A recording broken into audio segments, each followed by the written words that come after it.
1122 South Los Angeles, 1011, go ahead. Los Angeles is a city like none other, and its cops are the stuff of legend. It is the home of Hollywood, where every petty crime is fodder for the silver screen. If it's ever been done, it's been done here in Hollywood. We have everything from very wealthy celebrities that live in the hills, all the way down to the homeless population. Here cops moonlight as screenwriters or consultants to the movies. But these detectives are involved in real-life drama that Hollywood feeds on. Report 120 West 81st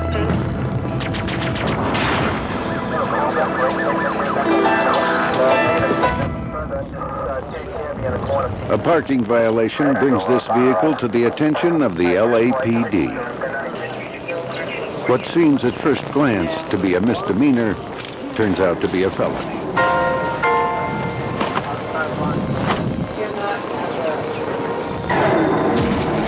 Investigators turn this Los Angeles city street into a forensics laboratory. Every clue they gather puts them one step closer to finding the killer. It can take hours to work a crime scene, and it's well after dark when the coroner can remove the body from the vehicle.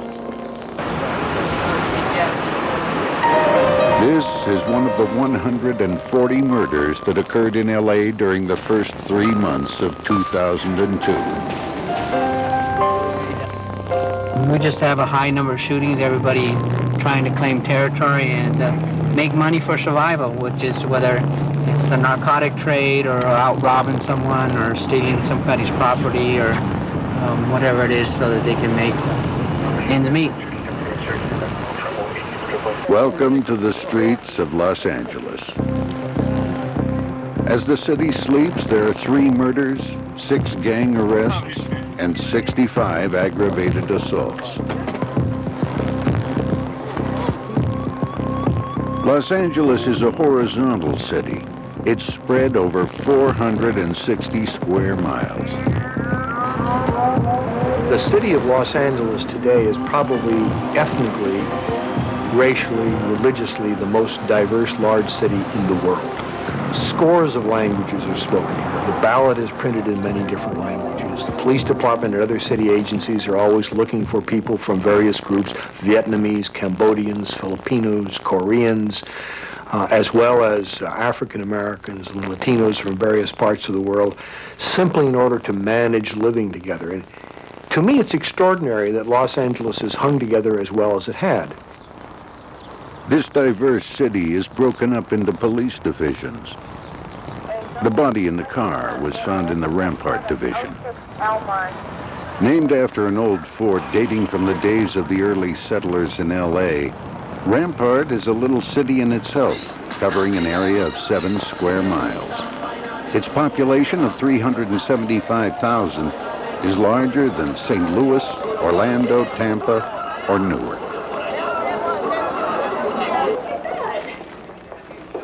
Deputy Chief Peggy York is the highest-ranking woman on the LAPD. She's been on the force for 34 years and now runs the Central Bureau, which includes Rampart. Okay, thank you. In this bureau, we have a large homeless population, and we have a large population who are mentally ill. We have Skid Row. The station sits in Skid Row. Detective Rick Ramos heads the Rampart's anti-gang unit and often goes out on radio calls himself. We have approximately 40 established gangs here in Rampart Division for the 7 square mile area. So that almost puts a gang in every corner. It's very difficult. Number one is the gangs run the streets. Citizens are afraid of the gang members. Citizens are afraid to come forward and tell the police as to what the gang members have done to them if they were victims of crimes and stuff, because they have to still reside in the area. So that makes our job that much more difficult. We have to gain the confidence of not only the citizen or victims, but we have to do a lot of, I won't want to use the word babysit, but do a lot of convincing and bringing them back and forth to court, bring them back to the station to identify suspects, and do a lot more legwork than your average area. Then therefore, it makes it real difficult. My gang unit handles approximately anywhere from 75 to 100 gang-related crimes a month. Yeah. Okay, I'll be there in about 2 minutes, okay? Bye. We're going to roll over right now to 6 in Alvarado. Our gang unit has 18th Street gang member in custody right now with a handgun, I believe it's a Glock 40, and a bunch of rock cocaine. So we'll roll over there and take a look at that.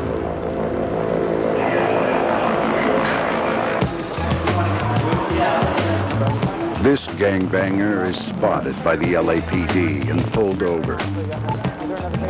At 9,000 strong, the LAPD is the smallest big city police force in the nation. It compensates for its small size by proactive policing. Officers are taught to anticipate crime. In this case, they've stopped a member of the 18th Street Gang, one of the most active in the Rampart Division. He's known to the cops and has many prior arrests. A search of his car yields a harvest of crack cocaine, cash, and weapons. Officer Frank Garcia made the arrest. The 18th Street gang, they hang out in this area. What they do is they're kind of like animals. They like to mark their territory. And this is what they do here. I'll explain some of this riding up in here. If a rival gang came here to challenge and it crossed, something out here, it would probably lead to homicides, robberies, assault with deadly weapons, possible drive-by shootings, walk-up shootings. I've been working actually Rampart gangs for going on 3.5 years, and I've talked to, I've arrested many of these gang guys, and a lot of times, I'd say probably about 90% of the times that I talk to them, I ask them if it's worth it, and they say no. But it's their only way of life. This is the culture they were brought up in, and a lot of their friends are brought up into the gang life, so they can continue to hang out with these guys. I try putting myself in their shoes, and I understand where they're coming from, but at the same time, what they do is bad, and I like to put bad guys away. And I feel good every night I go home and there's somebody bad off the streets that are preying on the innocent here in LA. My part is Mora. While the detectives at Rampart are proud of their work, a few years ago, one of them brought shame to the department. In 1997, a scandal erupted when one Rampart detective, Rafael Perez, was caught stealing $1 million worth of cocaine from the LAPD's evidence locker. In an LAPD investigation which rocked the department, Perez pled guilty to violating the civil rights of an unarmed gang member who he shot in the head. Perez ultimately implicated dozens of his fellow officers in what he said was a pattern of misconduct involving beatings, shootings, and false arrests. And I'll tell you with every inch of my heart and soul that I am truly, truly sorry.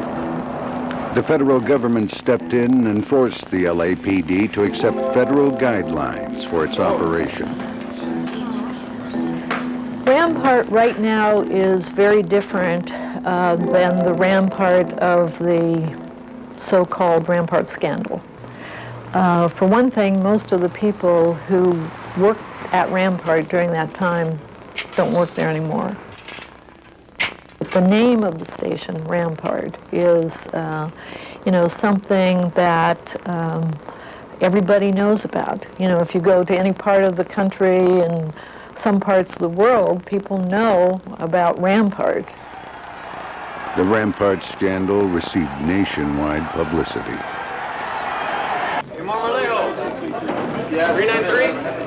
My assessment is the officers at Rampart work very, very hard to overcome that bad reputation.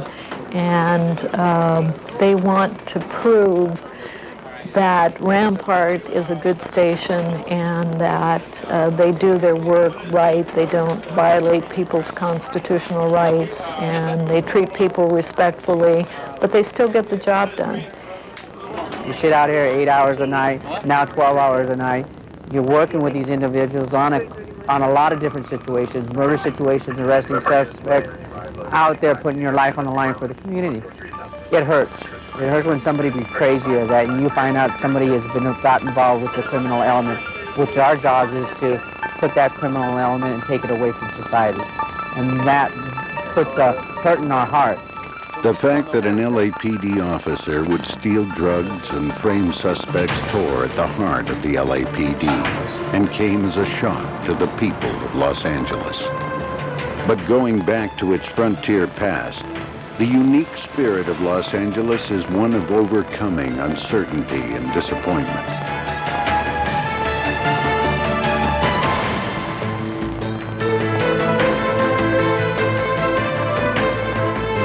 Los Angeles is the last stop on the Union Pacific before you hit the Pacific Ocean. It's the last hope.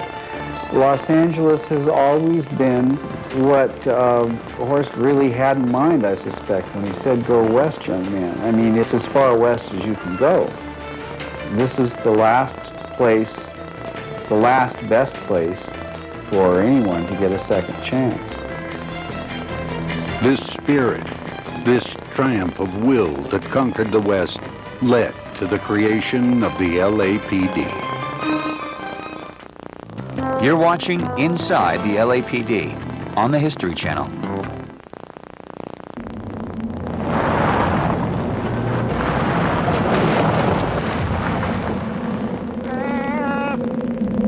The new The History Channel.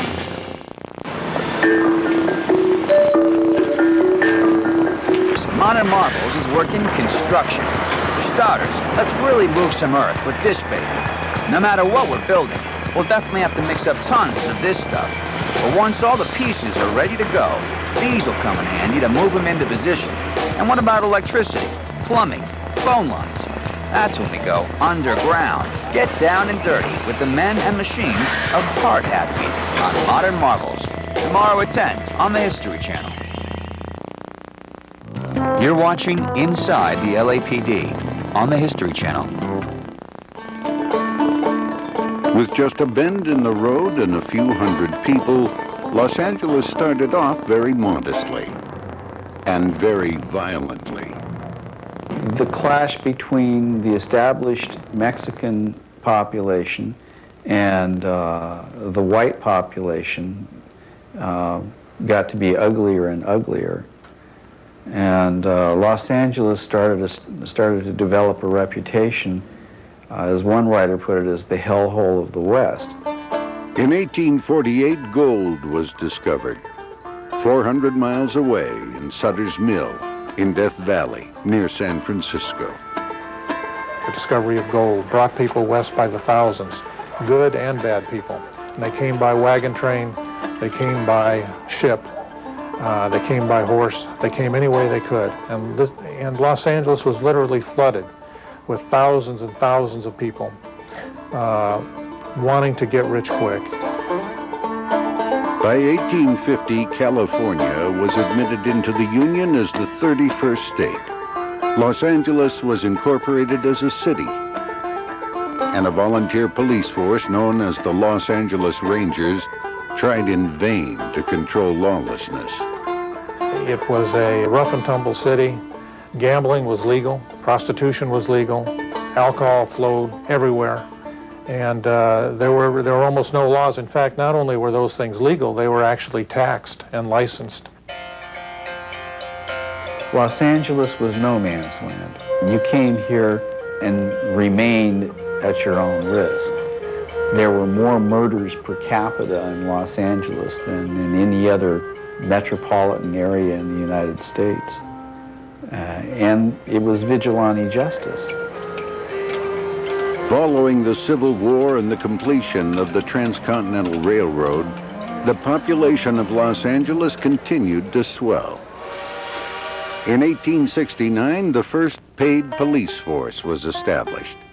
With only 6 officers on the payroll, the LAPD was born amidst a period of unparalleled chaos and enormous growth.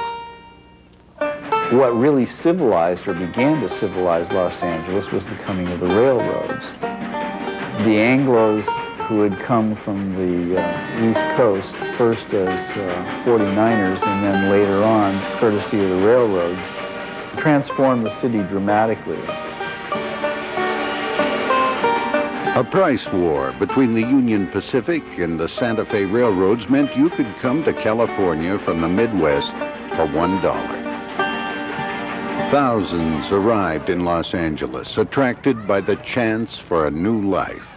A population explosion tested the fledgling and undermanned police department. The LAPD made attempts to represent the growing community it policed.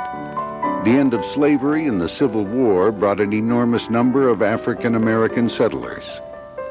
In order to reflect this population change, in 1886, the LAPD hired its first African American officer.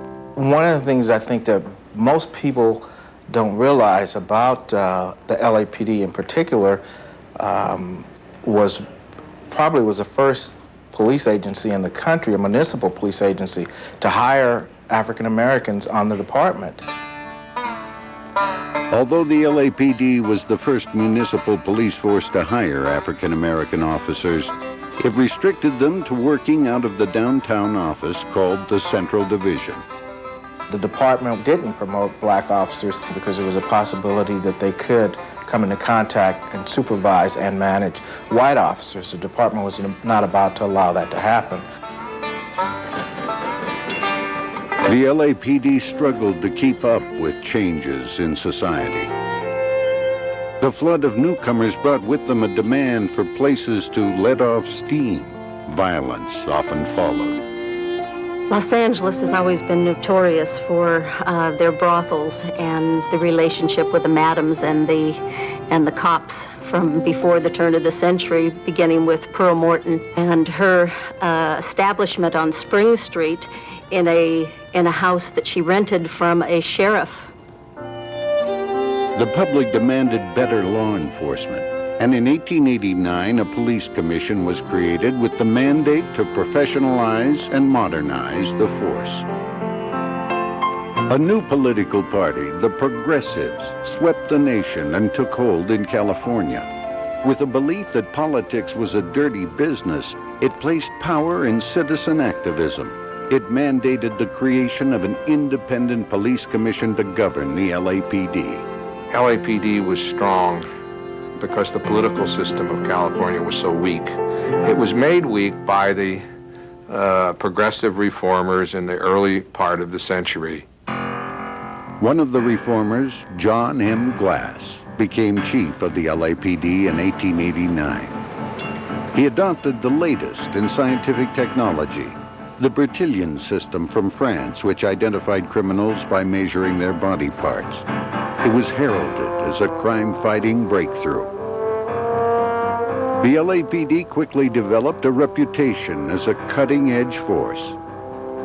As in the military, standards were set, where recruits had to meet minimum physical levels, which at that time were deemed to be at least 5'8" in height and 160 pounds in weight. This was intended to eliminate individuals with health problems from entering the force. Each officer was issued a new repeat-action Winchester rifle. No drinking, smoking, or card playing was allowed on duty. In 1888, the LAPD got its first police wagon, and a detectives bureau was formed to investigate crimes. In 1900, the Los Angeles Police Department became known as the pride of the state, one of the finest police departments in the nation. By the end of the decade, the electric streetcar replaced the horse-drawn carriage in downtown LA. Chief Glass retired from the LAPD on the last day of the 19th century.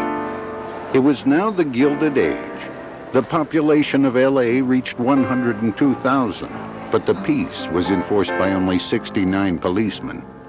With the dawn of the 20th century, the undermanned LAPD found it difficult to cope with the rapid pace of change.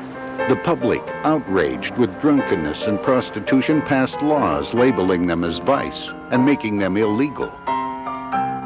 As the LAPD struggled to control vice, some of its top officers succumbed to it.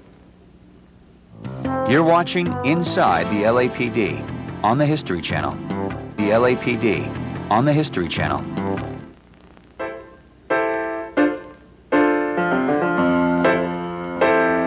Some called the 20th century the century of Los Angeles. A spirit of optimism reigned as the city was busy creating its place as the center of American culture. The film business came to LA, as well as other industries. The size of the LAPD jumped from 69 to 200. Pay was $75 a month, with $2 deducted for pensions. Continuing Chief Glass's emphasis on technological innovation, the LAPD acquired more automobiles than any other force in the nation. The first cars came without brakes. Officers had to jump out and drag their feet to stop them. At this time, the bicycle was more reliable. The so-called flying squad was set up and proved more mobile than feet, and less dangerous than cars for catching crooks. The early 1900s, the ordinances and the legislature passes laws which are going to try to clean up the city and eliminate gambling, eliminate prostitution, and clean up vice conditions in the city. The vice laws had an unintentional effect on the LAPD. Instead of stemming vice, they ended up corrupting some police officers. A cycle of corruption and reform that would last 50 years had begun. Prohibition had a devastating effect on law enforcement, as mobsters lined the pockets of cops with profits from a thirsty public. In the 20s, we have Prohibition, and we have the Depression. And we have a fairly wild town here with a lot of corruption and vice interests being protected. Scandal and corruption led to a quick succession of chiefs at the LAPD. One of them, Louis D. Oakes, was even discovered to be a bootlegging member of the Ku Klux Klan. The public outcry was so great that the machine at the time actually allowed the city council to bring in a new chief of police by the name of August Vollmer, a very well-respected chief of police from Berkeley, California. And he is the second chief to begin the professionalization of our department. Knowing that reform would bring him powerful enemies, August Vollmer took the job on the condition that it would be for only 1 year. Vollmer's reform drive got the LAPD a new state-of-the-art police laboratory. The professionalism begun by Vollmer paid off in spades in 1927. A young new chief, James E. Davis, oversaw a stunning and perfectly executed investigation of the murder of a young girl. It was brutal even by today's standards. 13-year-old Marion Parker was abducted from her school by William Edward Hickman, a nondescript man in his 20s. He went to her school and was using the ruse. One of her parents had been in a traffic accident, convinced the school to release this young girl to him, which the school did. He held her hostage and contacted the father, a rather wealthy doctor, and demanded $1,500 in ransom for his daughter to be released. The father really didn't know what to do, but he did go to the police right away. Hickman was staking out the same station to make sure the father didn't go to the cops. He saw Mr. Parker alert the LAPD. When the ransom money was dropped off, Hickman was a no-show. Hickman again contacted the father and told him he knew that he had gone to the police and threatened him again that he would kill his daughter if he didn't bring the money, this time without the police and without contacting the police. So a new drop spot was set up, and this time the father did not tell the police what was going on. And the father did meet William Edward Hickman at the appointed time with the money. The father was parked in his car, and William Edward Hickman drove up next to the father, and the father looked into William Edward Hickman's car and could see his daughter sitting in the passenger seat with her eyes open, and so he thought she was okay. He threw the money into the car, and William Edward Hickman drove up on ahead and pushed open the side door and pushed the daughter out onto the street. The father got out of his car and discovered that his daughter had been killed. In fact, she'd been dismembered, and her eyes were wired open. The father, of course, was distraught. He went to the police, and one of the largest manhunts in all of Los Angeles was conducted. Within days, the LAPD positively identified Hickman by matching fingerprints they found in his abandoned car to some on the ransom notes.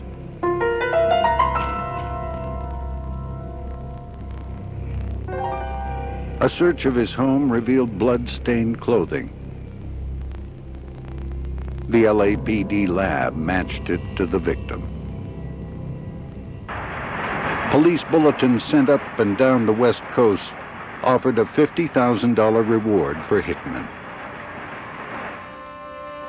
Less than a week after the murder, Hickman was arrested in Oregon. The chief of police, James Davis himself, personally went up to Oregon to bring William Edward Hickman back to Los Angeles to stand trial. It was an interesting trial because it was the first time in Los Angeles that the defense used the not guilty by reason of insanity plea. In this particular case, however, the jury disregarded that plea, didn't believe that he was insane, convicted him of murder, and did sentence William Edward Hickman to die by hanging in San Quentin. Unbelievably, it turned out that William Edward Hickman's motivation for the kidnapping was to get $1,500 to pay his tuition to study for the priesthood. The story of little Marion Parker was made even more bizarre by one final twist. When his execution date arrived, he was brought out to the gallows in San Quentin, and he was hung. However, as they dropped the trap door, the rope broke. And although there's a belief among some people that when the rope breaks, that means the prisoner should go free, that was not the policy in San Quentin. And they simply brought him back up to the gallows, put a new rope around his neck, and hung him again, this time successfully. The success of the LAPD in quickly identifying the murderer and getting his description out to the public marked a high point in the LAPD's reputation. For a while, LAPD Chief James Davis was the nation's top cop. Chief Davis instituted rigorous military-style training for the LAPD and equipped the officers with the newest model automobiles. Davis saw the importance of gun training, set up a gun squad, and even used guns as props in a family photo.